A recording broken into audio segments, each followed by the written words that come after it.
बहुत गर्व से छाती चौड़ी हो जाती होगी जब आपकी वर्दी वाले लोग कांवड़ियों के पैर धुला रहे हैं, मालिश कर रहे हैं और बेहतरीन फूल बरसा रहे हैं। आपको लगता होगा कि सही काम में जा रहे हैं ये लोग? ये तो अशोभनीय है, शर्मनाक है।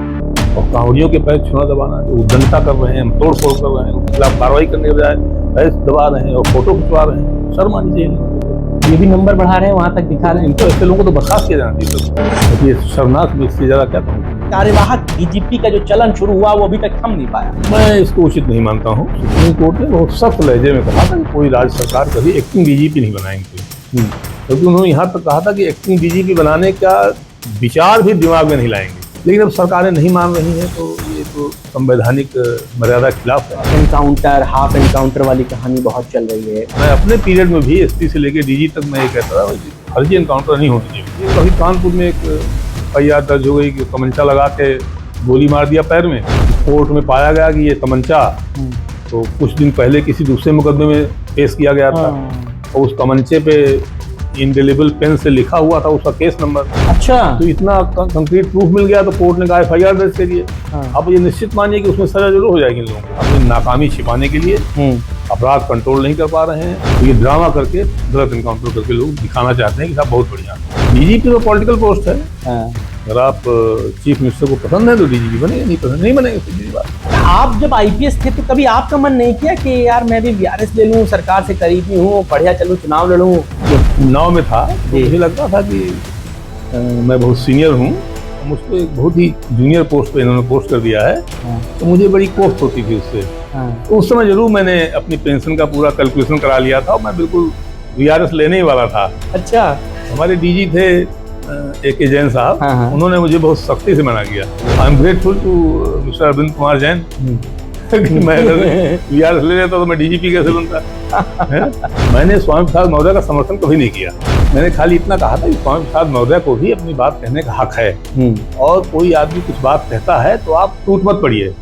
आप जो आक्रमण कर देते हैं ये गलत है, ये मॉब लिंचिंग की तरह है। इतिहास देखता हूँ हिंदुस्तान का, मैं पाता हूँ कि इसीलिए हिंदुस्तान गुलाम हुआ, इसीलिए हिंदुस्तान कमजोर हुआ, आज भी इसलिए कमजोर है, आज भी इसलिए जातियों में बटा हुआ ये समाज जो है, क्योंकि इसमें कभी इंटेलेक्चुअली लोगों को सुना नहीं गया। आप लोगों को बराबरी नहीं देना चाहते हैं। आपका एक मामला था एक डॉगी को लेकर के आपने बड़ी शिकायत की, लेकिन मतलब एक डीजीपी इस बात की शिकायत कर रहा है, ना आवास विकास इसको देख रहा है, ना नगर निगम देख रहा है। हल हो पाया तो नहीं हो पाया था मामला? वो कुछ नहीं हल हुआ। वैसे ही खुलेआम जो है अभी भी सड़क पर अतिक्रमण करके वो आदमी वही कुत्ता बाहर बांधता है और सड़क पर निर्माण कर रखा है। उसमें बात अफसोस नहीं लगता है या शर्मिंदगी नहीं होती कि मैं डीजीपी रहा, मैं कह रहा हूँ कि भाई वो इलीगल काम कर रहा है, उसके बाद कुछ नहीं कर रहा? तो बीजेपी का झंडा लगा है उसके यहाँ, फिर नहीं कुछ हो सकता। 1997 में पुलिस पदक, 2006 में विशिष्ट सेवाओं के लिए राष्ट्रपति पुलिस पदक, 2015 में पुलिस ट्रेनिंग के उत्कृष्टता के लिए केंद्रीय गृह मंत्री का पदक। हमारे साथ आज पॉडकास्ट में मौजूद हैं उत्तर प्रदेश के पूर्व डीजीपी सुलखान सिंह साहब। सर बहुत बहुत शुक्रिया आपका हमें अपना समय देने के लिए। कार्यक्रम की शुरुआत आपके उस अनुभव के साथ कि कैसे एक किसान का बेटा आईपीएस बना और कैसे उत्तर प्रदेश में सबसे बड़ी पुलिसिंग की कुर्सी तक पहुंचा। ये देखिए, ये आज़ादी का ये प्रतिफल है जी, कि एक साधारण गांव से, साधारण परिवार से भी लोग निकल के और हाईएस्ट सर्विसेज में आ रहे हैं। अगर ये इस तरह से कॉम्पिटिटिव एग्जामिनेशन ना होते तो हमारे जैसे लोग कभी सेवा में ना पाते। दूसरी बात, जो शिक्षा का स्टैंडर्ड था गाँव में, प्राइमरी और जूनियर हाई स्कूल के शिक्षा का, वो स्टैंडर्ड भी बहुत अच्छा था पहले जो है जी। और हम लोग तो, मैं तो गांव से, अपने ही गांव से 8वें दर्जे तक पढ़ा। उसके बाद मैं अपने बांदा में गया, वहाँ हाई स्कूल एंटर किया वहाँ से। तो हम लोगों की जो नींव बनी गांव में वो इतनी पुख्ता थी कि हमें कभी साइंस में और गणित में कभी किसी से भी कमजोरी महसूस नहीं हुई कभी। और जाहिर है कि फिर परीक्षाओं में भी सफलता मिली, और क्योंकि सिविल सर्विसेज में परीक्षा के जरिए चयन होता है तो हम लोग सबके साथ बराबरी से कम्पीट कर पाए जी। तो ये तो मैं एक स्वतंत्र यूपीएससी और एक निष्पक्ष चयन प्रक्रिया को इसका मैं श्रेय देता हूँ कि इसमें ग्रामीण क्षेत्र के लोग सिलेक्ट हो पाते थे। और मेरे लिए तो पर्टिकुलरली मैं अपने माता पिता और हमारे गांव के पर्टिकुलरली जो शिक्षक थे, मैं उनका आभारी हूँ। उनका स्ट्रगलिंग श्रेय पीरियड जाता है। का वो वक्त याद आता होगा, कभी अपने बच्चों को बताते होंगे कि भाई देखो हमने पढ़ाई की थी, ये संसाधन नहीं थे। स्ट्रगल का कोई एक मोमेंट याद है आसुल खान साहब को जो ताउम्र मेमोराइज रहेगा, दिमाग में बैठा रहेगा कि यार वो भी बड़ा टफ वक्त देखिए, हमारी ज़िंदगी में ऐसा कोई कभी टफ मोमेंट नहीं आया लाइफ में। जो है जहाँ जहाँ कोशिश की जी। वहाँ कामयाबी हमको पहली बार में मिलती रही है। अच्छा। और रही बात, लाइफ तो टफ थी ही हम लोग की। अब हम लोग जब गांव में पढ़ते थे तो पैदल स्कूल जाते थे, दूर स्कूल था। बांदा में जब गए तो वहाँ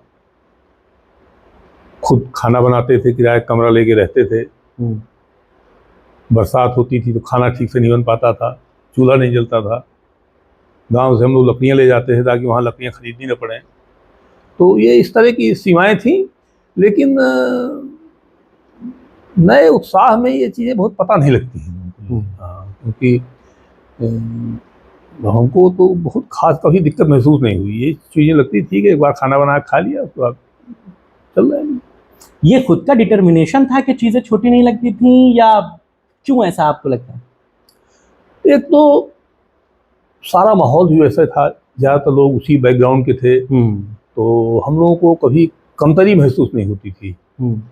पहली बार जब मेरा एडमिशन रुड़की में इंजीनियरिंग में हुआ और मैं गया, जब मैंने मेरठ और मुजफ्फरनगर का इलाका जब देखा, तब मुझे पहली बार जो है थोड़ा सा कमतरी का एहसास हुआ कि इस क्षेत्र में, हमारे क्षेत्र में कितना जमीन आसमान का अंतर है। उस समय वो इलाके डेवलप हुआ करते थे, बेहद हरा भरा, खूबसूरत, अच्छी सड़कें, संपन्न इलाका दिखाई पड़ता था। हमारा इलाका सूखा पड़ा हुआ था। हम लोग 13 किलोमीटर पैदल चल के जाते थे, तब बस मिलती थी, और वो बस में भी कच्ची सी सड़क थी कि जो बरसात में बसें स्किड करके नीचे पहुंच जाती थी। अरे वाह। तो वो बात थी। वहीं एकदम कंट्रास्टेड मुजफ्फरनगर, मेरठ, सहारनपुर, ये इलाका। तो तब लगता था कि भाई हम लोग जो हैं वाकई में थोड़ा कमज़ोर इलाके से आए हैं। बांदा में रह के ऐसा नहीं लगता था। बांदा में उस समय चीज़ें ठीक ठाक थी? नहीं, बहुत ख़राब थी। हाँ, सब जगह ख़राब थी, तो हम लोगों को कोई डिफरेंस नहीं लगा। हाँ, गांव से बांदा आने में। हाँ, कोई बांदा भी गांव जैसा ही था। हाँ। बांदा एक देहाती शहर था, अभी भी लार्जली वो एक देहाती टाइप का ही शहर है। अब आपने बहुत सारे बड़े पदों तक अपनी जिम्मेदारियों को निभाया है, 37 साल आपकी नौकरी में रहे, लेकिन 2017 का वो वक्त आपके लिए मुझे लगता है ज़िंदगी का सबसे बड़ा की मूवमेंट था, जब आपको एज अ डीजीपी सरकार ने कहा कि आपको डीजीपी के लिए बनाया जाता है। मुझे याद है 24 अप्रैल का शायद वो दिन था जी, जब आपको डीजीपी बनाया गया था। क्या वो की मूवमेंट था, और जब आपको कैसे पता चला कि आपको डीजीपी बनाया जाना है, और उसके बाद सुल्तान सिंह ने सबसे पहला काम क्या किया? और उस समय तो वाकई में अचानक मुझको करीब मेरे ख्याल में 7 साढ़े 7 बजे, जी, अंधेरा हो गया था, तो 8 बज रहे होंगे, मुझे मीडिया से ही खबर मिली। अच्छा। हाँ, कि बधाई दिया उन्होंने। तो मैंने पूछा है जो भाई क्या बात हुई, क्या हुआ? तो बताया कि आप डीजीपी बन गए हैं। तब मुझे पहली बार पता लगा। और उसके आधा पौन घंटे बाद फिर मीडिया से कुछ लोग जो है हमारे फ्लैट पे आए। अच्छा। तो उधर से कोई फोन नहीं आया आपके पास? हमारे पास कोई फोन नहीं आया उसका जो है। और फिर करीब 10 बजे के आसपास मेरे ख्याल में जब वो पत्र पहुंचा होगा डीजी ऑफिस, तो डीजी ऑफिस से पूछा लोगों ने हमसे, तो हमने कहा भाई अब इस समय तो हम नहीं आएंगे, कल 11 बजे हम ज्वाइन करेंगे। अच्छा। तो तब तक कोई बात नहीं हुई थी? हाँ, उसके पहले तो परिवार में बताया होगा क्या? हाँ, फिर रात में कंफर्म होने के बाद बताया, या जब मीडिया बताने लगी थी तभी? मीडिया बताया, तो हमारे पास आदेश तो आया नहीं कोई। जी, तो डीजी ऑफिस से फोन ही आया था कि तो हमारे बच्चे लोग, हमारी वाइफ, हमारी बेटियां भी थी साथ में, तो वो लोग किसी प्रोग्राम में, कहीं शादी का प्रोग्राम था, उसमें गई हुई थी। उन लोगों को वहाँ पता लगा, लौट के आए तो उनको यहाँ पता लगा। तो बड़ी खुशी हुई हमको जो है। आफ्टर ऑल देखिए, ये कैरियर का जो है एक परिसमापन है, कल्मिनेशन है।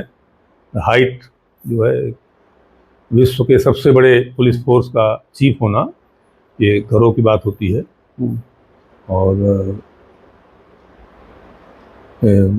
मुझसे जूनियर जब पहले कई अधिकारी बने थे, तो मुझको लगता था भाई मुझे नज़रअंदाज किया जा रहा है। लेकिन ये तो वक्त होता है, सब चलता रहता है। अंत में अच्छा हुआ, मुझे मौका मिला, मुझे बड़ा अच्छा लगा उसका। फिर उसके बाद अगले दिन ज्वाइन किया आपने, गए मुख्यमंत्री जी से मुलाकात करने गुलदस्ता लेके, धन्यवाद देने? जी, ज्वाइन करने के बाद फिर मैं मुख्यमंत्री जी से मिला, हाँ। उनको धन्यवाद दिया, उनको गुलदस्ता दिया। फिर क्या बोले वो? अब मुख्यमंत्री जी बहुत ज़्यादा बोलते नहीं थे। तो उन्होंने हमको बधाई दी हाँ। और कहा कि बढ़िया काम करिए अच्छी तरह से। हमने कहा हालांकि जब आपको डीजीपी बनाया गया था तब जो आपकी एक ईमानदार छवि थी उसको बड़ी प्राथमिकता मिली। मुझे लगता है कि इस बात को लेकर के रिसर्च किया होगा, तमाम तरीके से फीडबैक लिए गए होंगे, तो आपके खिलाफ तो कोई फीडबैक देने वाला रहा नहीं होगा, क्योंकि आपकी जो एक इमेज थी वो बहुत नीट एंड क्लीन थी। आप अपने फैसलों को कठोरता से ले सकते थे, आपकी पूरी पुलिसिंग पीछे से देखी गई होगी। आपको लगता है यही बहुत बड़ा वजह रही होगी, क्योंकि उससे पहले की जो सरकार थी उस पर ये तोहमत लगती थी कि ये गुंडे माफियाओं की सरकार है और फैसले जो हैं वो कहीं और से लिए जाते हैं, ये एक वजह रही थी? अब देखिए, ये कुछ कहा नहीं जा सकता कि क्या बात मुख्यमंत्री के दिमाग में रही, ये तो कुछ कहना बड़ा मुश्किल है। और मेरा तो पूरा करियर यूपी में ही रहा, मैं तो सेंट्रल डिप्यूटेशन में कभी गया नहीं। तो मेरे बारे में तो फोर्स में, बाहर पब्लिक में, पॉलिटिशियन सभी जानते ही थे कि हालांकि मैं उधर कभी गोरखपुर या बस्ती उस साइड में, आजमगढ़ कभी साइड में रहा नहीं मुख्यमंत्री जी के क्षेत्र में कभी। और मेरी उससे पहले मुख्यमंत्री जी से मुलाकात भी नहीं हुई थी कभी। अच्छा। हाँ, पहली बार हमारी मुलाकात ही तब हुई जब शपथ ले लिया उन्होंने, तो एक फॉर्मल ऐलान किया मैंने उसी दिन, तो पहली बार मुलाकात तभी हुई हमारी मुख्यमंत्री जी से। हालांकि जब 17 का चुनाव हो रहा था उस समय उत्तर प्रदेश में डीजीपी जावेद अहमद साहब थे, और जावेद साहब को हटाने के लिए बीजेपी ने इलेक्शन कमीशन और तमाम जगहों पर बहुत चिट्ठीबाजी की, मिलने भी गए, लेकिन उनको हटाया नहीं गया। और चूंकि वो मुस्लिम थे और योगी आदित्यनाथ जी का चुनाव जो था वो पूरा वो एंटी मुस्लिम कॉन्सेप्ट पे ही लड़ा गया था, बावजूद इसके जब वो सीएम बन गए उसके 1 महीने तक उनको नहीं हटाया गया। हटाया भी गया तो उनका ट्रांसफर किया गया, उनकी नौकरी को कंप्लीट नहीं किया गया। इस चीज को आप कैसे देखते हैं? ये ठीक था, एक सम्मानजनक ट्रांसफर किया जाना, ये तो एक अच्छी बात है। और राजनीति में इतनी डिसेंसी होनी चाहिए, मैं इसको ठीक मानता हूँ, अच्छा मानता हूँ। जब आपको डीजीपी बनाया गया, आप 1980 बैच के आईपीएस थे, आपने कहा कि हमसे जूनियर को पहले बनाया जा चुका था। हालांकि जब आपको भी डीजीपी बनाया गया तब कई ऐसे आईपीएस थे जो 1979 के थे और वो डीजीपी नहीं बन पाए थे, आपको सुपरसीड किया गया। तो इस बात को आप खुद भी कहते हैं कई जगहों पर कि मेरा जो चयन था, मेरी जो चयन प्रक्रिया थी वो पारदर्शी नहीं थी। क्या, कैसे इसको आप? नहीं, देखिए, मैं जब डीजी बना तो मैं सबसे सीनियर था, मुझसे सीनियर कोई नहीं था। अच्छा।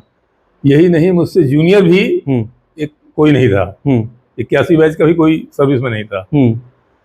तो मैं सीनियर तो था ही। मैं जो ये बात कुछ लोगों ने कंफ्यूजन पैदा किया कि मैं क्या, मेरी चयन प्रक्रिया पारदर्शी नहीं थी, ये उस समय तक जो है कोई स्टेट जो है यूपी, जो सुप्रीम कोर्ट की गाइडलाइंस है उसके हिसाब से डीजीपी को तैनात नहीं करते थे। अच्छा। यूपीएससी से पैनल बना करके तैनात करना, ये नहीं किया जाता था। वो पहली बार वो हुआ था जब हितेश अवस्थी बने हैं, ओपी सिंह के बाद डीजी बने हैं, तब पहली बार वो किया गया था। लेकिन मैं सीनियर था, बहुत सीनियर था मैं। तो जो आप अपनी चयन प्रक्रिया को लेकर के बात कहते हैं, यही बात मैंने कहा कि मेरे टाइम पर भी वो सुप्रीम कोर्ट के आदेश का पालन नहीं किया गया था, कोई कर ही नहीं रहा था। पहली बार ये कंप्लायंस जो हुई है, ये हुई है आप समझिए कि 19 में नहीं 20 में जब हितेश अवस्थी बने हैं डीजीपी, तब यूपीएससी से पैनल बनाया गया था। उसके पहले कभी नहीं बनता था। तो क्यों ऐसा, क्यों आपको लगता है क्यों नहीं बनाया जाता था? आई डोंट नो, सरकारें नहीं तो ठीक समझती थी। क्या फर्क पड़ता है अगर यूपीएससी की मार्फत जो चीज चयन होती या सरकारी दखल उसमें कम हो जाता है, ऐसा कुछ आपको लगता है? यूपीएससी से अब करेंगे तो फिर आपकी चॉइस जो है टॉप के 4-5 पे ही रहेगी। आप 10वें 11वें 12वें वाले को नहीं बना सकते। ऐसा नहीं कि मुख्यमंत्री की चॉइस खत्म हो जाती है, लेकिन चॉइस सीमित हो जाती है। और लोकतंत्र में तो देखिए, लोकतंत्र की आत्मा है कि असीमित चॉइस किसी को नहीं दी जाती है यहाँ पर, चाहे वो राष्ट्रपति हो, चाहे मुख्यमंत्री हो, गवर्नर हो। चॉइस आपकी लिमिटेड है, क्योंकि ये पब्लिक ऑफिस है, कोई निजी काम नहीं है ये। तो आप डीजी बना सकते हैं जिसको मर्जी चाहें, लेकिन टॉप के 4-5 में से जो यूपीएससी पैनल बनाएगा 3 का, उस 3 में से किसी एक को आप बना सकते हैं। जूनियर सीनियर किसी को बना सकते हैं। तो जब लोगों को लगता है कि भाई 3 में हमारे मर्जी का डीजी नहीं आएगा तो लोग नहीं करते उसको। अच्छा, मतलब उस पे दखल कम होगा, भाई कोई आएगा उसका मिजाज मेरे टाइम पे अगर पैनल बनता भी अगर जी, तो मैं तो सीनियर ही था। जब जावेद बने तब भी पैनल अगर बनता तो ही मेरा नाम होता उसमें मैं इन लोगों से बहुत सीनियर था। अच्छा, जब आप डीजीपी बने उसके बाद ओपी सिंह साहब बने, फिर हितेश अवस्थी जी बने, फिर मुकुल गोयल जी बने, यहाँ तक तो मामला परमानेंट डीजीपी का रहा। इसके बाद से ये टेम्परेरी डीजीपी वाली जो कहानी शुरू हुई, ये कैसे इसको देखते हैं? ये कार्यवाहक डीजीपी का जो चलन शुरू हुआ वो अभी तक थम नहीं पाया। मैं इसको उचित नहीं मानता हूँ इसको, बल्कि ये मामला सुप्रीम कोर्ट में भी उठा था जुलाई 2018 में। तो सुप्रीम कोर्ट ने बहुत सख्त लहजे में कहा था कि कोई राज्य सरकार कभी एक्टिंग डीजीपी नहीं बनाएंगे कोई, क्योंकि उन्होंने यहाँ तक कहा था कि एक्टिंग डीजीपी बनाने का विचार भी दिमाग में नहीं लाएंगे, इतना सख्त कहा था सुप्रीम कोर्ट ने। लेकिन अब सरकारें नहीं मान रही हैं तो ये तो संवैधानिक मर्यादा के खिलाफ है। लेकिन अब इसमें क्या किया जा सकता है, तो कोर्ट को देखना है। आपने तो कहा 19 में इस चीज को लागू कर दिया गया था हितेश जी के मामले के बाद से, लेकिन उसके बावजूद यूपीएससी का पैनल भी बन गया, चयन भी उससे हो रहा है, फिर खत्म हो गया वो, फिर नहीं कर रहे हैं, फिर नहीं करा रहे हैं। योगी जी को लग रहा था उनके पसंद के आदमी नहीं बैठ पाएंगे ऊपर। क्या लग रहा था अभी तो हम तो कि हमारा कोई संपर्क ऐसा नहीं रहता जी कि हमको पता लगे क्या हो रहा है क्या नहीं हो रहा। लेकिन मैं इसको ठीक नहीं मानता। इतने बड़े फोर्स का लीडर जो है वो परमानेंट और एक सर्व स्वीकार्य होना चाहिए जो है। आपने, मुझे लगता है कि लगभग सभी बड़े नेताओं के रिज्यूम में काम कर लिया बतौर मुख्यमंत्री, मुलायम सिंह, मायावती, अखिलेश यादव, योगी आदित्यनाथ जी। अगर मैं इन चारों का जिक्र करूं तो इनमें क्या खासियत आप देखते हैं हर सरकार की? मुलायम सिंह की सरकार की क्या टेंडेंसी थी, क्या कॉन्सेप्ट था काम करने का, क्या मिजाज था, या मायावती जी में वो क्या बदलता आपको दिखता है, या योगी आदित्यनाथ में क्या बदला था, या अखिलेश यादव में क्या बदला था? 1 बाय 1 मुलायम सिंह में आप क्या उनकी सरकार की खासियतों को देखते हैं? देखिए, सरकारों में अगर आप कहेंगे तो मैं मुलायम सिंह से पहले जाना चाहूँगा जी, कल्याण सिंह जी और पहले जाऊँगा। अच्छा, मैंने सारी सरकारें देखी हैं, कांग्रेस से लेकर के और मिक्स टाइप से लेकर हर एक की। हाँ। तो शुरुआती दौर पे मैं सबसे इसमें सही शासनकाल मानता हूँ वीर बहादुर सिंह जी का जी। अच्छा, तो वो ऐसे थे जो अधिकारियों के खिलाफ दबाव को बर्दाश्त करने में सक्षम थे। अच्छा, तमाम तरह अधिकारियों के खिलाफ दबाव आते रहते हैं जिलों से, लेकिन वो ऐसे मुख्यमंत्री थे जो उसको झेल जाते थे और वो दबाव में आके कहीं तबादला वबादला नहीं किया करते थे। उसके बाद फिर कल्याण सिंह जी का पहला टेन्योर जो है 91-92 वाला, वो तो सबसे शानदार, मतलब टॉप मैं रैंकिंग उसको देता हूँ उस पीरियड को जो है। वो बिल्कुल भी कोई हस्तक्षेप बर्दाश्त नहीं करते थे, न खुद हस्तक्षेप करते थे जिले की वर्किंग में, और बिल्कुल मेरिट पे उसको पसंद करते थे। और हम लोगों को बहुत एक लार्ज मेजर ऑफ ऑटोनॉमी थी। हम लोग ऑटोनोमस तरीके से काम करते थे और जनप्रतिनिधियों का भी कोई दबाव जो है हम लोग कभी स्वीकार नहीं करते थे। और वो दबाव स्वीकार करने के लिए कभी हमको ऊपर से कोई दबाव नहीं आता था। तो ये कल्याण सिंह जी का टेन्योर जो था 91-92 का, वो था उस टाइम में कतई कोई दबाव नहीं पड़ता था, और जो पड़ता था हम लोग समझा देते थे और कभी हम दबाव स्वीकार नहीं करते थे किसी का। अच्छा। और ये मैं उनके टाइम पे एसपी पीलीभीत था, एसएसपी सहारनपुर था, तो कभी इस तरह कोई दबाव नहीं मिला। कल्याण सिंह जी के दूसरे टेन्योर में मैं डीआईजी इलाहाबाद था लंबे समय तक, तो उस समय भी कभी कोई उनकी तरफ से कोई दबाव ऐसा कभी नहीं आया। लेकिन वो जो ऑल ओवर यूपी जो प्रभाव था पुलिस का, सरकार का, वो सेकेंड टेन्योर में नहीं हो पाया। अच्छा जी। और उसके बाद जो है माननीय मुलायम सिंह जी का जो था, मुलायम सिंह जी का ये था कि वो, मुझे ऐसा लगता है जैसे मेरे बारे में वो जानते थे ही, तो कभी मैं 1 साल उनके टाइम में आईजी जोन था, लखनऊ जैसे जोन में रहा, कभी उनकी तरफ से या उनके मंत्रियों की तरफ से मुझे कोई दबाव या कोई सिफारिश नहीं की गई। अच्छा, कभी नहीं की गई। और हालांकि पार्टी के लोगों से शिकायत होने के बाद 1 साल बाद उन्होंने मुझे ट्रांसफ़र किया, लेकिन जब तक मैं रहा तब तक मुझे कोई दबाव नहीं पड़ा। मैंने बहुत सख्ती से काम किया यहाँ पर। जो दरोगा लोग, इंस्पेक्टर लोग, जो इनको लोग कहते थे कि क्लोज हैं पार्टी के, उनके खिलाफ भी सख्त कार्रवाई हमने किया। हमें कभी कोई हमसे किसी ने कुछ कहा नहीं। तो मुलायम सिंह जी का तो मैंने एक बार लिखा भी था कि इस मामले में काफ़ी ठीक थे। दूसरा, वो अधिकारियों से, पब्लिक से, सबसे मिलते बहुत थे बढ़िया, और सबसे अकेले अकेले में अलग अलग बात करते थे। तो हर कोई अपनी बात उनसे कह लेता था, वो फिर सबकी सुनने के बाद फिर निर्णय लिया करते थे वो। तो ये भी उनके अंदर जो है यह क्षमता थी। और उनको अगर कोई बात कही जाए उनके आदेश के खिलाफ, तो अपने आदेश को बदल भी देते थे वो। अच्छा, हाँ, ऐसा कभी आपका हाँ, मेरा हुआ था। एक हमारे डिप्टी एसपी को एक किडनैपिंग हो गई थी अलीगंज में। तो मुख्यमंत्री ने आदेश किया कि भाई डिप्टी एसपी को, सीओ को सस्पेंड कर दिया जाए। तो सब डीजीपी कहें कि आप लाइए, रिपोर्ट लाइए, सस्पेंड करना है। हमने कहा रुकिए साहब, मैं बात करता हूँ मुख्यमंत्री से। दोबारा हम लोग लौट के गए, एसएसपी को लिया हमने, मैं आईजी जोन था। हमने उनसे कहा, हमने कहा उसकी कोई गलती नहीं है। पांच कालिदास आए जी। वो कहीं निकल रहे थे, हमने रास्ते में उनको रोका, अच्छा, कमरे के अंदर ही। और हमने कहा साहब, अगर मुख्यमंत्री का संरक्षण अधिकारियों को नहीं मिलेगा तो काम कैसे करेंगे लोग। हमने कहा सर, इसमें तो आपको संरक्षण देना ही पड़ेगा। अच्छा, हाँ, ऐसे ही। तो एक आध बार नहीं, उन्होंने कहा नहीं सर, बात समझिए, वो अधिकारी नया है, अच्छा अधिकारी है, और आपकी कृपा नहीं होगी तो कैसे काम चलेगा बताइए। वो अच्छा ठीक है भाई, इंस्पेक्टर को सस्पेंड कर दीजिए। अच्छा, हमने कहा हाँ, इंस्पेक्टर को कर दीजिए। अच्छा, मुलायम सिंह जी के बारे में एक बात और भी कही जाती है, वो कभी अफसरों का नाम नहीं लेते थे। वो अगर आप आईजी जोन हैं तो वो कहेंगे कप्तान साहब या डीजीपी साहब या आईजी जोन साहब, इतना मैंने सुना है। आप इस बारे में बेहतर बताएंगे। वो बात बहुत सम्मान से करते थे। मेरा जरूर मुझे नाम से कहते थे वो। और एक आध बार तो उन्होंने अपनी पार्टी के ही कुछ बदमाशी लोग कर रहे थे, उनके पास शिकायतें पहुंची। उन्होंने मेरे सामने कहा कि अगर तुम नहीं सुधरोगे तो मैं आईजी जोन को भेजूंगा तुम्हारे यहाँ। अच्छा, हाँ, अभी आईजी जोन से कहता हूँ। मुझसे कहा उन्होंने कि आप बुलाइए उसको और डांटिए। तो एक आदमी नाजायज कब्जा कर रहा था। अच्छा, पार्टी का कार्यकर्ता था? हाँ, कार्यकर्ता नहीं, बहुत इंपॉर्टेंट एमएलसी वगैरह रहा था। अच्छा, तो मैं बता सकता हूँ, ये अन्ना था। अच्छा, अरुण शुक्ला अन्ना जी। एक पार्क में कब्जा कर रहा था, तो मुझसे कहा कि इसको बताइए, डांटिए इसको। मैंने बुलाया, मैंने कहा तो बदनाम कर रहे हैं मुख्यमंत्री जी को, आप हटाइए अपनी ईंटें उठे वहाँ से, नहीं तो पुलिस कब्जे में ले लेगी सबको। हटा लिया। तो मुझे तो जब तक मैं रहा बहुत अच्छा काम करने का मुझे मौका मिला। अखिलेश जी के टाइम पे मैं पूरे 5 साल ट्रेनिंग में था। तो फील्ड का कोई खास तजुर्बा मुझे, डायरेक्ट इन्वॉल्वमेंट नहीं रहा कभी नहीं। और 5 साल में कभी ऑफिशियली हमारी मुलाकात भी नहीं होती थी। वो कभी नए वर्ष वगैरह में मुलाकात हो जाती है, ऐसे सामूहिक रूप से वही होता था। तो उनका मैं कुछ नहीं कहूँगा भाई। हाँ, मायावती के टाइम पे मैं आईजी जेल रहा और एडीजी पीएचक्यू रहा।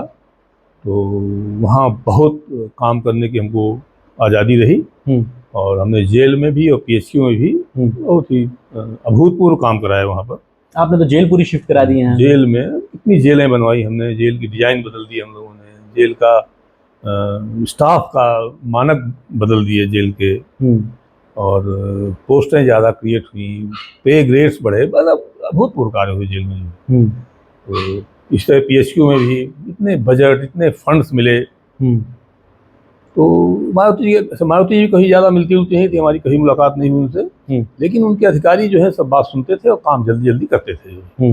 इस मामले में अखिलेश जी के टाइम पे भी अच्छा था। मैं उन्नाव में था, पीटीसी उन्नाव में, तो मैंने वहाँ 50 करोड़ के आसपास का काम जो है कराया 3 साल में, बल्कि और ज़्यादा हुआ होगा। मतलब क्या क्या चीज़ें नहीं वहाँ पे कराई। तुरंत अखिलेश जी के टाइम पे भी ऐसी कोई बात कभी नहीं हुई कि हमें लगे कि हमारे कोई काम रुक रहे हैं कहीं पर। तुरंत सरकार से मंजूर हो जाते थे। और बड़ी बड़ी काम होते, नई पूरी बिजली लाइन नहीं हमने खिंचवा दिया उन्नाव के लिए, अखिलेश जी के रिजिम में। अखिलेश जी के रिजिम जो कहीं नहीं, किसी संस्थान में नहीं है। इंडिपेंडेंट लाइन है हमारी 33 kV की, 24 घंटे लाइट रहती है वहाँ पर, जो कहीं और रहे। तो हमको वहाँ भी काफ़ी छूट मिली। तो बढ़िया रहा, ठीक रहा। आखिरी योगी जी में, योगी के टाइम पे तो फिर पूछना ही क्या है। कि मैं तो चीफ था पुलिस का। क्योंकि डीजी की इफेक्टिवनेस तभी होती है जब ट्रांसफर पोस्टिंग में उसकी चले। अदरवाइज देखिए, काम दरोगा करता है, उसको कंट्रोल करता है एसपी। डीजी उसमें कुछ नहीं कर पाता। जब एसपी को ये लगता है कि डीजी अगर नाराज हो जाएगा तो मैं हट जाऊंगा, तब एसपी जो है ठीक काम करता है। तो मेरे टाइम पे तो ये था कि मुख्यमंत्री जी मेरे सारे प्रस्तावों को, लगभग समझिए 90% प्रस्ताव मेरा ही मानते, कभी एक आध कोई नाम इधर उधर कर दे तो कर दे। और अगर मैं 2 बार अगर कह दूं मैं कि ये ठीक नहीं है तो फिर दोबारा नहीं कहते।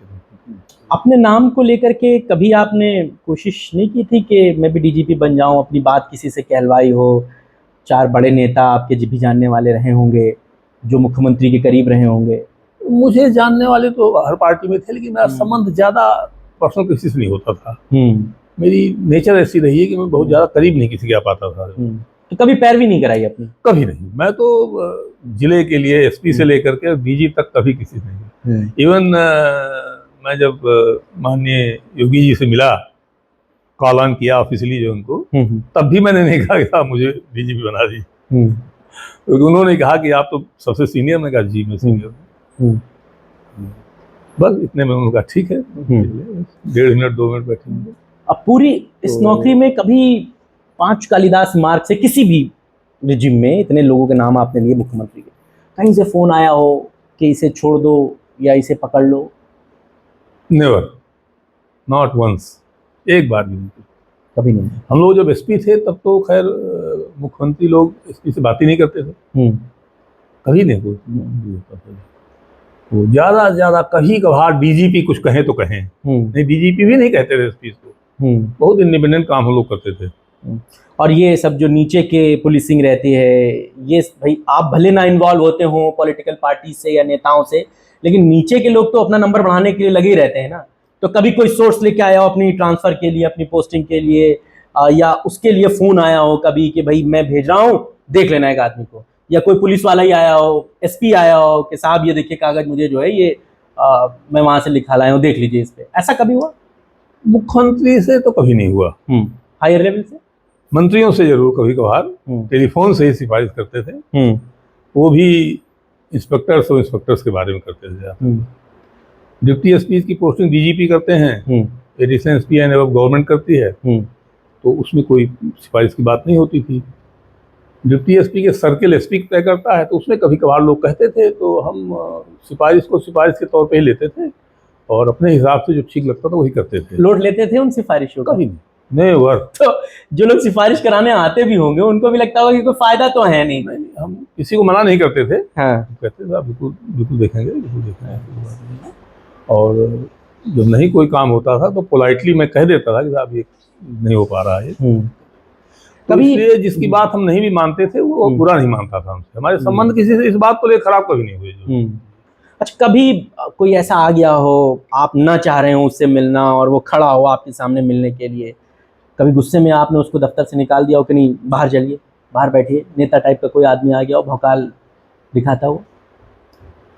छोटे मोटे नेताओं को तो कई बार ऐसा हो ही जाता है। हाँ।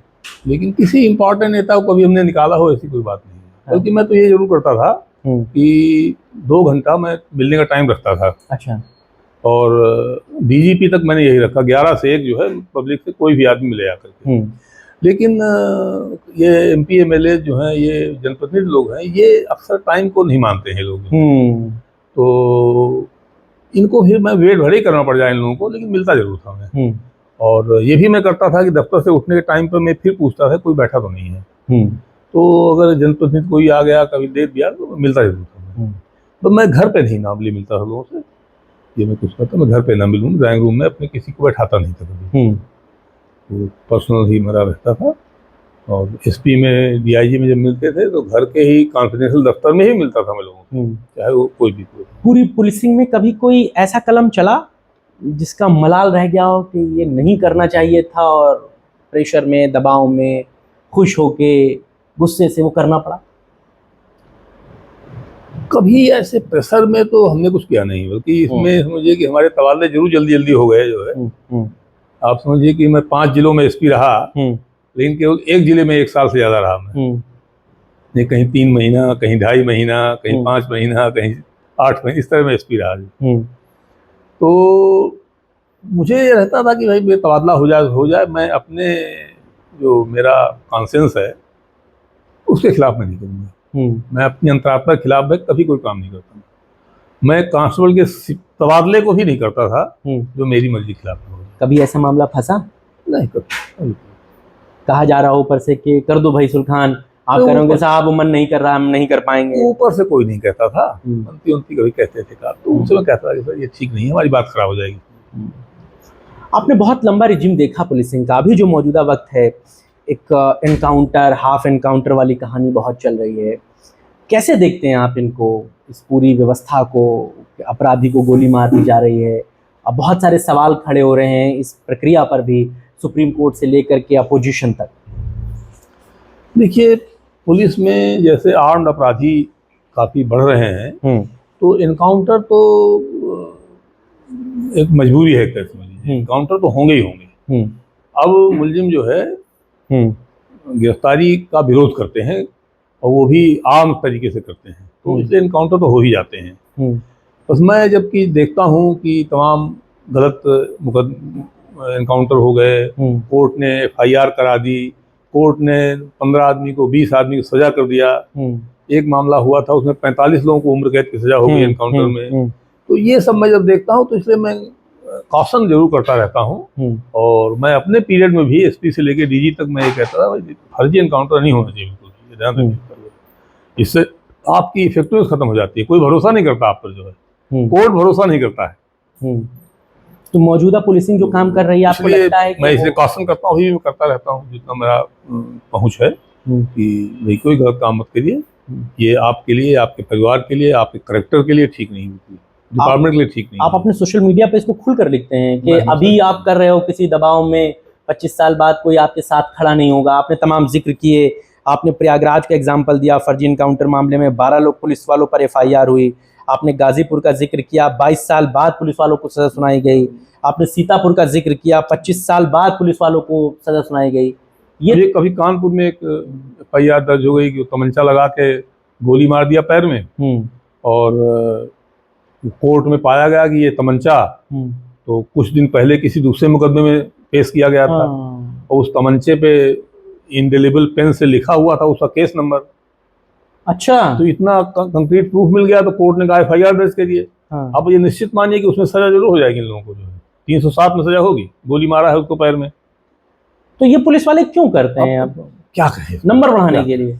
ये मैं बिल्कुल नहीं मानता हूँ, कोई दबाव है लोगों पे, बिल्कुल नहीं मानता इस बात को। ये खुद से ये जो है अपनी अकर्मण्यता, अपनी नाकामी छिपाने के लिए अपराध कंट्रोल नहीं कर पा रहे हैं, भ्रष्टाचार के कारण अपराध नहीं कंट्रोल हो रहा है, तो ये ड्रामा करके, गलत इनकाउंटर करके लोग दिखाना चाहते हैं कि साहब बहुत बढ़िया है।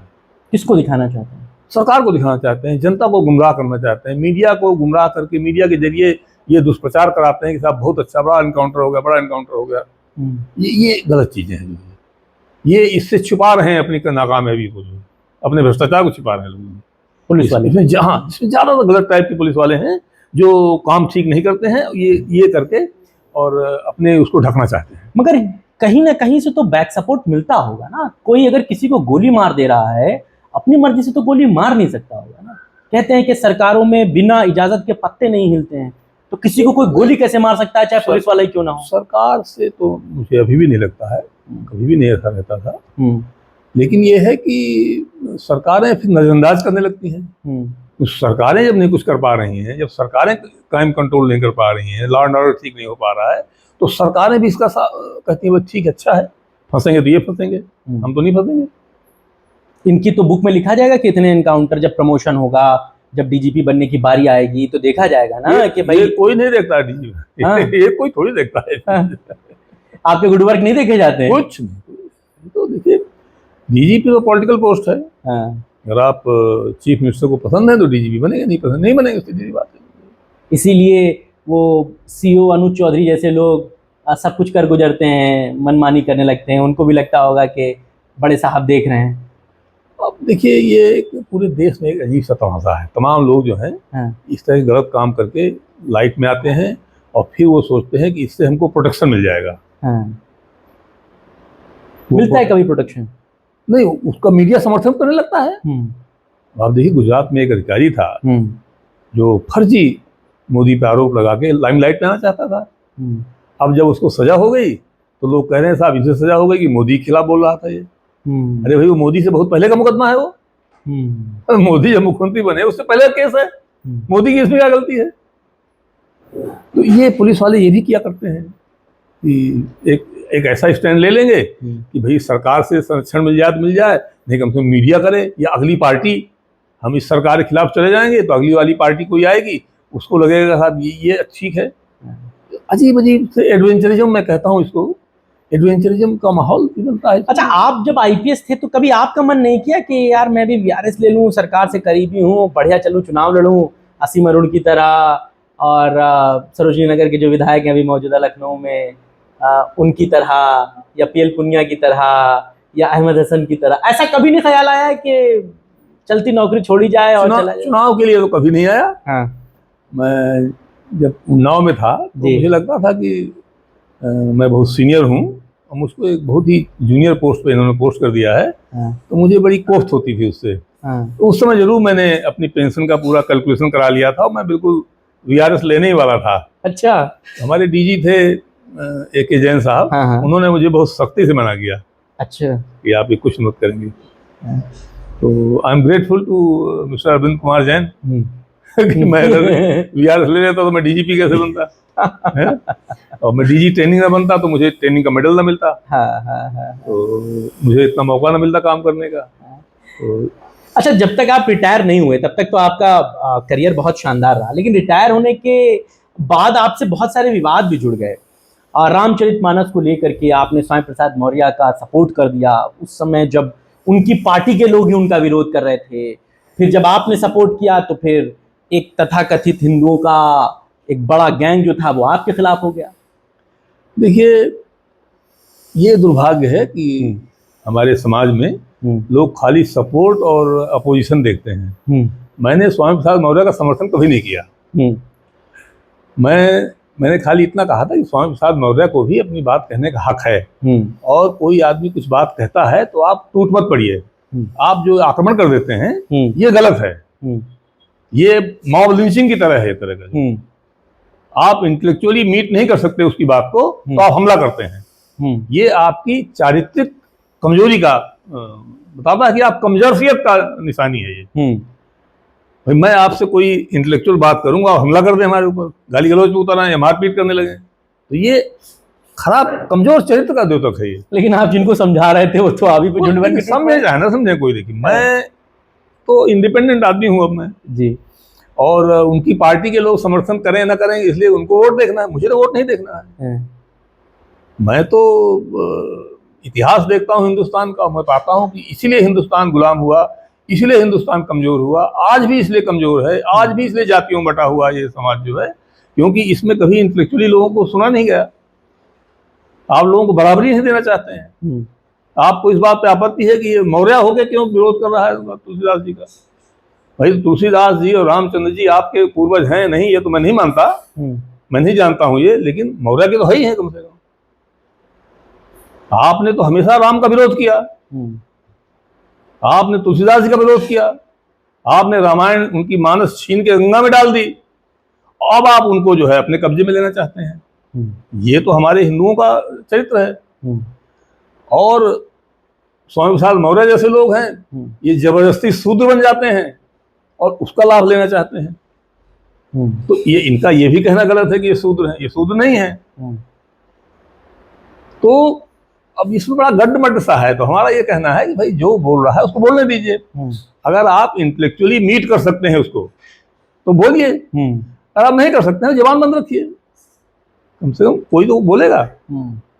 तो हर एक को अधिकार है कि वो राम की, कृष्ण की, किसी की भी आलोचना करे। ये हमारे पूर्वज हैं और इनको आलोचना तो झेलनी ही पड़ेगी। आपने सिख दंगों को लेकर के भी लिखा था, बहुत लंबा चौड़ा 84 वाला जो वो मामला था। आपने कहा कि मैं इसे सिख दंगा नहीं मानता, मैं इसे राजीव गांधी के आदेश पर नरसंहार मानता हूं। आपने इसका बाकायदा एक वो किया कि मैं ट्रेन से जा रहा था और पूरा आपने लिखा, मैंने उसको आपके सोशल मीडिया के माध्यमों से पढ़ा। ये कैसे देखते हैं आप इसको? वो मुझसे उसमें दिल्ली पुलिस ने पूछा था कि साहब आपके पास क्या सबूत है इसके बारे में। तो हमने कहा देखिए हमारे पास कोई सबूत वगैरह नहीं है। हम तो देखिए हमारी पहुंच तो अखबारों तक ही है।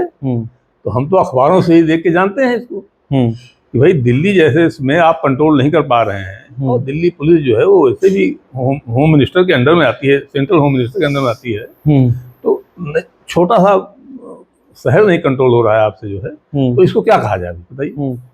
नहीं, आपने कहा कि अगर दंगा हुआ होता तो उसी समय हो जाता, ये तो बाद में इसको प्लान किया गया। यूपी में तो आपने कमलनाथ का नाम लिया, आपने टाइटलर का नाम लिया। कमलनाथ, टाइटलर और भगत जी, ये तो काफी अखबारों में बदनाम हुए थे जी, इन्होंने बहुत बदनाम हुए थे भाई।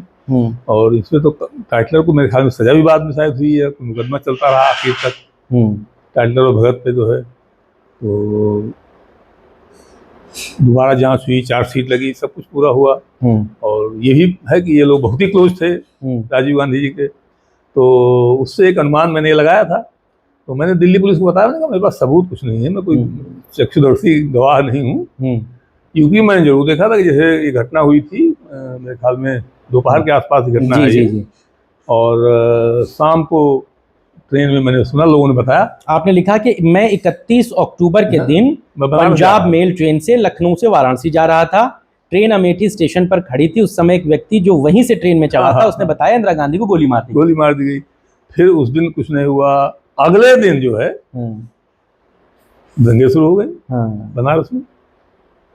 तो अगर मेरा ये कहना था कि अगर ये अचानक कोई बात होती तो तुरंत होता ये जो है, ये अगले दिन तक ये तो फिर कराया लोगों ने इसको। और ये भी हुआ कि जहां लोगों ने सख्ती कर दी, बनारस में सख्ती कर दिया पुलिस ने, कंट्रोल हो गया, उससे में कंट्रोल हो गया। कानपुर में नहीं कंट्रोल हुआ, दिल्ली में नहीं कंट्रोल हुआ। तो अच्छा, आप जब तक खुद पुलिसिंग में रहे, आपने बहुत सारी चीज़ों को सॉल्व की, बहुत सारे लोगों की प्रॉब्लम को सॉल्व किया, लेकिन जब आप रिटायर हो गए तो आपकी प्रॉब्लम्स को सॉल्व करने वाले जो है नज़र नहीं आए। आपका एक मामला था, एक आपके ही अपार्टमेंट का एक डॉगी को लेकर के आपने बड़ी शिकायत की, लेकिन मतलब एक डीजीपी इस बात की शिकायत कर रहा है, ना आवास विकास इसको देख रहा है, ना नगर निगम देख रहा है, ना पुलिसिंग देख रही। पुलिस वालों ने बल्कि इसका बड़ा मजाकिया लहजे में इसको जो है एंटरटेन किया। हल हो पाया तो नहीं हो पाया था मामला वो? वो कुछ नहीं हल हुआ, वैसे ही खुलेआम जो है अभी भी सड़क पर अतिक्रमण करके वो आदमी वही कुत्ता बाहर बांधता है, और सड़क पर निर्माण कर रखा है उसने बाकायदे, और उनका अतिक्रमण हटाने वाला कोई है नहीं। ये भी अफसोस नहीं लगता है या शर्मिंदगी नहीं होती कि मैं डीजीपी रहा, मैं कह रहा हूँ कि भाई वो इलीगल काम कर रहा है, उसके बाद भी कुछ नहीं कर रहा? तो बीजेपी का झंडा लगा है उसके यहाँ, फिर नहीं कुछ हो सकता। अब जब तक सरकार नहीं बदलेगी तब तक तो वही बनेगा। नहीं, वो झंडा बदल देगा। सरकार बदल से कुछ नहीं होता। मुझे याद है जी कि ये बात है शायद 97 की जी, जब वो 6 महीने की सरकारें बनी थी, आपको याद हो जी। तो अब वो 6 महीने पूरे होने वाले थे, मायावती जी वाला जो पूरा हो जी। तो अब ये हुआ कि भाई नहीं, बीच में कुछ दिन तक सरकार नहीं बनी थी, फिर 6 महीने का हुआ था। तो जब सरकार नहीं बनी थी, जिस समय कोई सरकार नहीं थी, उस समय मैंने देखा सोनभद्र इलाके में पूरे में जो बोर्ड लगे हुए थे घरों के बाहर लोगों के, वो सब पुते हुए थे बोर्ड जो है। अच्छा, तो वो इंतजार कर रहे थे कि किसी सरकार बने तो उसी पार्टी का नाम लिख दिया जाएगा उसमें। एक मामला और भी हुआ था, आपके रिश्ते के चाचा लगते थे, उनकी डकैती पड़ गई थी गाँव में। मतलब तुम्हारे गांव का ही मामला है।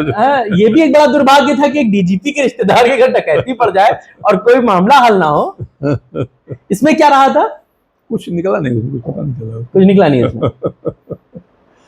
तो ये तो मौका देखते हैं, झंडा तो तैयार रहते हैं इनके पास। अभी घर में तलाशी ली जाए ना इन लोगों की जी, तो हर पार्टी का झंडा रखा होगा इनके पास में। रिटायर होने के बाद पॉलिटिकल पार्टी भी आपने बनाई अपनी, है वो वजूद में या अभी बस उस समय नया नया जोश था, आपने शुरू कर दिया था? फिर नए जोश में शुरू कर दिया था, लेकिन उसमें अभी प्रगति अच्छी नहीं हो पा रही है, क्योंकि एक तो इलाका बड़ा हमारा पिछड़ा हुआ है, गरीब इलाका है। तो लेकिन चल रहा है। तो हमारा टारगेट यही है कि 2027 के चुनाव विधानसभा के यूपी में और 28 में मध्य प्रदेश के चुनाव लड़े जाएं। अगर इस बीच में किसी पॉलिटिकल पार्टी ने सुरखान सिंह से कहा कि तुम हमारे साथ आओ, तुम विलय कर लो हमारी पार्टी में, अपनी पार्टी का, आओ हम तुमको टिकट देते हैं, तब उससे हमें कोई फायदा नहीं है। नहीं, हमारी राजनीति जो है केवल इसलिए नहीं है कि हम कोई पद पा जाएं, एमपी एमएलए बन जाए। हमारी राजनीति बुंदेलखंड बन जाए। अगर ये बुंदेलखंड बना देते हैं और ये शर्त रखते हैं कि आप राजनीति से छोड़ दीजिए, हम बुंदेलखंड बना रहे हैं, तो मैं राजनीति छोड़ने को तैयार हूँ। अरे ऐसे बहुत सारे मैनिफेस्टो में बातें लिखी रहती हैं नेताओं के लिख दिया उन्होंने कि हम अलग बुंदेलखंड की मांग करते हैं, आप आ जाइए हमारे साथ, आप बना दें, आप बड़ा फेस हैं, कह दें, कह दीजिए। तो जो शर्त रखेंगे, मुझे सब शर्त मंजूर है। हाँ। मैंने सभी पॉलिटिकल लोगों से बात भी किया था इससे पहले, वो लोग तैयार नहीं हैं, तब मुझे ये सब करना पड़ा। और मैं अभी भी अपील करता रहता हूँ लोगों अगर को। आपकी ये बात, राजा बुंदेला भी इस बात को लेकर के बहुत लंबा चौड़ा समय उन्होंने दिया अलग बुंदेलखंड की मांग को लेकर, ये मुद्दा आज का तो है नहीं, और ये मुद्दा अगर हल होने वाला होता तो आपको लगता है ये हल हो गया होता? बुंदेलखंड 60 साल पुराना है जी, 60 साल पुराना मुद्दा। बुंदेलखंड का विभाजन मतलब पूरे उत्तर प्रदेश का विभाजन, फिर तो उत्तर प्रदेश 4 भागों में बंट जाएगा। ऐसा जरूरी तो नहीं है। हाँ। लेकिन चूंकि वहाँ कुल 8 लोकसभा सीटें हैं, तो उसका वजन इतना ज्यादा नहीं है कि केंद्र सरकार को महसूस हो वजन। और अभी तक केवल मायावती जी ने समर्थन किया था इस मुद्दे का, और किसी पार्टी ने समर्थन नहीं किया। तो उनको लगता है कि ये क्या कर लेंगे हमारा 8 लोकसभा वाले। तो हमारा प्रयास ये है कि हम इनको दिखाएं कि हम आपको 29 में 8 लोकसभा हरा देंगे। जीत भले ना पाए, हम जीते न जीते, आपको हरा देंगे। तो कोई तो जीतेगा सर। भाई आप भाजपा के खिलाफ, मान लीजिए कि भाजपा सरकार में है, आप उसके खिलाफ माहौल बनाएंगे तो हम अपने पक्ष में माहौल बनाएंगे, उनके खिलाफ नहीं बनाएंगे। हाँ। हम अपने पक्ष में बनाएंगे। हाँ। तो अगर आप समर्थन नहीं करेंगे तो आप हार जाएंगे चुनाव में। ऐसा लगता है आपको? 100%। दबाव काम करेगा? दबाव ही काम करेगा, और कुछ काम नहीं करेगा। इनको कोई संवेदना नहीं है सरकारों में। अब किसी पार्टी में कोई मानवीय संवेदना थोड़ी है। आपने जानबूझ के इस राज्य को तोड़ दिया। ये राज्य आजादी के बाद जो है 56 तक अस्तित्व में था, बुंदेलखंड राज्य जो है, और आपने 56 में जानबूझ के 2 राज्यों में मिला के इसको तोड़ दिया। ये गलत किया, बिल्कुल अन्यायपूर्ण कार्रवाई हुई है। मैं नेहरू जी की हमेशा आलोचना करूंगा इस बात के लिए, और मैं कभी उनको क्षमा नहीं कर सकता इस बात के लिए। जानबूझ के उन्होंने किया है। अच्छा, आजकल तो आपको कई बार बड़ा गर्व से छाती चौड़ी हो जाती होगी जब आपकी वर्दी वाले लोग कांवड़ियों के पैर धुला रहे हैं, मालिश कर रहे हैं और बेहतरीन फूल बरसा रहे हैं। आपको लगता होगा कि हिंदू धर्म जो खतरे में था वो अब सही हाथों में है, सही काम में जा रहे हैं लोग? देखिए, पहली बात तो हिंदू धर्म कभी खतरे में नहीं था। हाँ। और धर्म तो कोई खतरे में नहीं होता जो है। हाँ। जो संस्कृतियां खतरे में आती हैं वो अपने आचरण से खतरे में आती हैं। मैंने कहा था, मैं हमेशा इस बात को कहता हूँ कि हिंदुस्तान में जब भी बाहर से आक्रमण हुए और वो लोग कामयाब हुए विदेशी आक्रमण के, तो इसीलिए हुए कि हमारा समाज जो है जाति पात छुआछूत में बटा हुआ था। इसको समझा लोगों ने, और जिन्होंने इसको कंट्रोल किया उन्होंने लंबा राज किया। आप ये समझ लीजिए कि औरंगजेब की मृत्यु के बाद छुआछूत का चरम कर दिया यहाँ पे पूना सरकार ने, पेशवाओं ने जो है। शेड्यूल कास्ट से गले में हंडिया बांध के चलनी पड़ती थी ताकि उनका थूक जमीन पे न गिर जाए। कमर में शेड्यूल कास्ट को झाड़ू बांध के चलना पड़ता जिससे उनका पैर का निशान मिट जाए। और क्या क्या अत्याचार बताऊं मैं आपको, किताब भर जाएगी पूरी। इस माहौल ने तो आपका परास्त तो होना ही था आपको। जो शिवाजी ने जिस सब जाति के पिछड़े लोगों को मिला के जो मराठा साम्राज्य बनाया, उन्होंने कोई जात पात नहीं देखा। उनके मृत्यु के बाद उनके जो उत्तराधिकारी थे कमजोर हुए, तो पेशवाओं ने सत्ता हड़प ली। और जो नंगा नाच किया जात पात छुआछूत का, नतीजा ये हुआ कि 40 साल में अंग्रेजों ने कब्जा कर लिया। आप एक कंपनी का मुकाबला नहीं कर पाए। और ये जो कांवड़ियों के लिए कर रहे हैं पुलिस वाले, ये तो बड़ा अशोभनीय है, इसको क्या कहें, शर्मनाक है। किसी के भी पैर छूना दबाना, और कांवड़ियों के पैर छूना दबाना, जो उद्दंडता कर रहे हैं, हम तोड़ फोड़ कर रहे हैं, उनके खिलाफ कार्रवाई करने के बजाय पैर दबा रहे हैं और फोटो खिंचवा रहे हैं, शर्म आनी चाहिए इन लोगों को। जो ये भी नंबर बढ़ा रहे हैं, वहां तक दिखा रहे हैं। इनको ऐसे लोगों को तो बर्खास्त किया जाना चाहिए सर्विस से। और वो डिप्टी एसपी जो है वो कह रही है कि एडीजी महोदय और डीआईजी महोदय, एसएसपी महोदय का आदेश था, उसके आदेश के अनुसार हम काम कर रहे हैं। अब एडीजी और एसएसपी और डीआईजी जवाब दें कि आदेश था कि नहीं था उनका। बट ये शर्मनाक, में इससे ज्यादा क्या कहूँ। तो वर्दी को शर्मिंदा किया इन लोगों ने। एक टीचर जो कांवड़ियों पे कविता कहता है उसके ऊपर एफआईआर हो जाती है। लगता है कि वो गलत कह रहा था, वो कह रहा था कि कांवड़ गलत सही की बात नहीं है इसमें। सवाल यह है कि एफआईआर तभी हो सकती है कोई जुर्म बने उसमें कोई जुर्म नहीं बनता है। और ये कहना कि साहब किसी की भावनाएं आहत होती हैं, ये कोई अपराध नहीं है। अगर आप इतने कमजोर हैं, इतने मानसिक रूप से रुग्ण हैं कि किसी के बात कहने से आपकी भावनाएं आहत हो जा रही हैं, तो होने दीजिए ऐसे लोगों की भावनाएं आहत। मेरी भावनाएं इस बात से आहत हो रही हैं कि पुलिस फोर्स जो है कांवड़ियों के पैर दबा रहा है, मेरी भावनाएं इससे आहत हो रही हैं। मेरी भावनाएं इस बात से आहत होती हैं कि आप जो है छुआछूत कर रहे हैं, आप भेदभाव कर रहे हैं। तो क्या मैं इस पर FIR कर दूंगा जाके लोगों को? निंदनीय आचरण भले ही पुलिस का हो, लेकिन ये क्राइम नहीं है, इस पर FIR नहीं होनी चाहिए। मैंने इस पे लिखा भी था कि आप किसी की निंदा कर रहे हैं, आप किसी गलत परंपरा को, अंधविश्वास है, मिथ्या विश्वास है, अंधश्रद्धा है, इसका आप विरोध कर रहे हैं तो अच्छी बात है। ये जो है, जब लोग अंधश्रद्धा से काम करते हैं तो मेरी संवेदनाएं आहत होती हैं, मेरी मानवीय संवेदनाएं आहत होती हैं। तो क्या करेंगे आप? मैं FIR कर दूं? अच्छा, अब हम लोग पॉडकास्ट के अपने अंतिम चैप्टर में आ गए हैं। अब मैं कुछ नेताओं का नाम लूंगा, क्योंकि अब आप नेता बन गए हैं, इसलिए उन नेताओं पर आपको एक टिप्पणी करनी है। उनके बारे में आप क्या सोचते हैं, बहुत संक्षेप में बताइएगा। पहला नाम है नरेंद्र मोदी। देखिए, मैं पॉलिटिकल फील्ड में हूँ, तो इसलिए मैं पॉलिटिकल लोगों के बारे में राय पॉलिटिकली ही दूंगा। देखिए, हाँ, कोई बात नहीं, मैं बहुत ऑब्जेक्टिव तरीके से नहीं राय दूंगा, ये निश्चित मान के चलिए। हाँ, ठीक है। कैसे देखते हैं आप इन्हें? नरेंद्र मोदी जी बहुत बढ़िया काम कर रहे हैं, और अगर वो बुंदेलखंड बना दें तो और अच्छा काम होगा। अमित शाह साहब से मेरा कोई खास इंटरेक्शन नहीं है, लेकिन उन्होंने नक्सल फ्रंट पे अच्छा काम किया है और इसके लिए मैं उनको बधाई देता हूँ। राहुल गांधी जी को बहुत प्रयास करने की आवश्यकता है। वो क्षेत्र में कम निकल रहे हैं, और उन्होंने रायबरेली और अमेठी के बाहर जो है उत्तर प्रदेश को छोड़ दिया है लगभग। प्रियंका गांधी के बारे में मेरी यही राय है जो राहुल जी के बारे में, उन्हें गंभीरता से कार्य करना होगा, ये अभी गंभीर नहीं है। योगी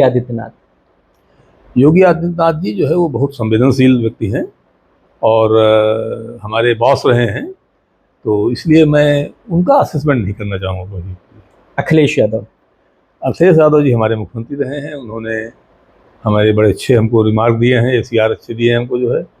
और हालांकि मेरी मुलाकात कभी नहीं हुई उनके 5 साल में ऑफिशियली उनसे जो है, लेकिन मैं उनको जो है एक संवेदनशील व्यक्ति मानता हूँ, और मैं उनसे अपील करता हूँ कि वो हमारा बुंदेलखंड का जो मुद्दा है उसको समर्थन दें।